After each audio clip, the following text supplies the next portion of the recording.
লোক ঠকানো এক প্রকার ভয়ঙ্কর মানসিক ব্যাধি। এটা মানুষের রক্তের সাথে, দুঃখিত, কিছু অমানুষের রক্তের সাথে এমনভাবে মিশে গেছে যে তাদের প্রধান কাজই হচ্ছে লোক ঠকানো।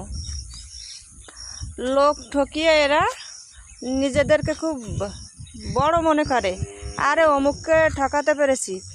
এটা একটা পৈশাচিক আনন্দ। এই পৈশাচিকতা নিয়েই তারা জীবন পার করতে চায়। জীবনের দরজায় একটা সময় এসে ঠিকই কিন্তু বিবেক কড়া নাড়ে।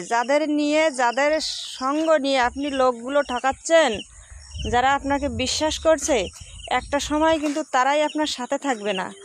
তখন আপনার কি হবে ভাবতে পারেন?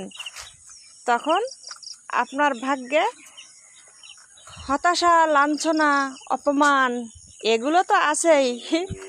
তারপরে আপনার নামের আগে একটা তকমা লাগিয়ে দিয়ে যাবে, অমুক ঠকবাজ, তমুক চিটার।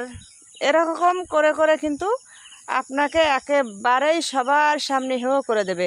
না, সবাই হেয় করবে না, আপনার কর্মই আপনাকে হেয় প্রতিপন্ন করবে। লোক ঠকানো বন্ধ করুন, নিজের অবস্থান নিজে তৈরি করুন।